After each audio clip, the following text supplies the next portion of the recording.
بچی نے اسلام قبول کیا اور اسلام قبول کرنے کے بعد اب کورٹ میں بیٹھے ہوئے تھے. اچھا, اب کورٹ میں بیٹھے ہوئے ہیں. جج نے کہا کہ آئی ہیو نو آبجیکشن, یہ بچی اگر گھر جانا چاہتی ہے, شی از ایڈلٹ, اور اگر یہ گھر جانا چاہتی ہے تو مجھے کوئی اعتراض نہیں, اور اگر یہ گھر نہیں رہنا چاہتی تو آپ اس کو زبردستی کورٹ میں نہیں لے کے جا سکتے. اسلام قبول کیا تھا. اس نے کہا کہ سر میں اگر گھر چلی گئی نا تو یہ یا تو مجھے مار دیں گے یا مجھے ایموشنلی اتنا بلیک میل کریں گے کہ میں دین پہ ثابت قدم نہیں رہ سکوں. صحیح. میرے سامنے علی بھائی اس کی ماں نے اس کے پاؤں پکڑے, اس کے آگے ہاتھ جوڑے کہ بیٹی واپس آ جاؤ, بیٹی واپس آ جاؤ, چھوڑ دو یہ سب کچھ نہیں ہے, مسلمان تمہیں جو ہے وہ چیل اور کووں کی طرح نوچ کے کھا جائیں گے, بیٹی چھوڑ دو, واپس آ جاؤ.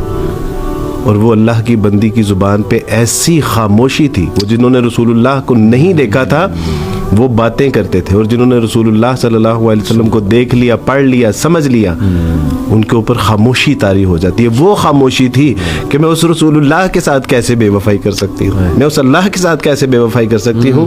اور اس نے کیا کیا, اس نے اماں کے ہاتھ پکڑے اور کہا کہ اماں میرے سامنے ہاتھ نہیں جوڑے, آپ کے ہاتھ جوڑنے سے کچھ فائدہ نہیں ہوگا. میں نے کہا یہ استقامت کا پہاڑ کیسے بنی ہوئی ہے.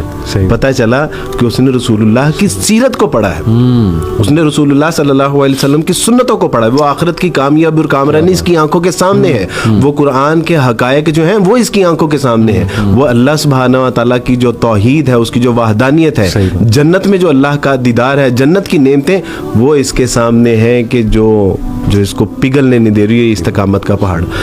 علی بھائی ہمیں یعنی بتایا کیا جا رہا ہے بچپن میں, نہ قرآن سکھایا جا رہا ہے, نہ قرآن کی حکمت اور دانائی کا سبق دیا جا رہا ہے, نہ ہمارے پاس قرآن کے علوم و فنون ہیں, نہ فضائل ہیں, نہ رسول اللہ صلی اللہ علیہ وسلم کا عشق رسول ہمارے اندر انجیکٹ کیا جاتا ہے.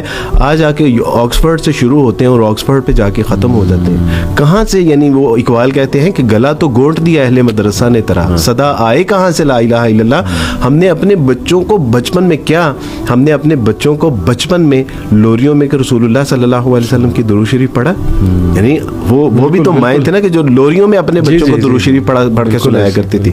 وہ بھی تو مائیں تھیں کہ جنہوں نے ابھی بچہ گود میں ہوتا تھا تو ان کا خواب یہ ہوتا تھا کہ یہ میرا بچہ یہود و نصارہ سے بیت المقدس کو آزاد کروائے گا. وہ بھی تو بچے تھے نا کہ جنہوں نے 16 سال کی عمر میں سپاہ سالار بنا کے جو ہے وہ سندھ میں جو ہے وہ انہوں نے اسلام کی خدمت میں اپنے آپ کو جو ہے وہ سرو کر دیا.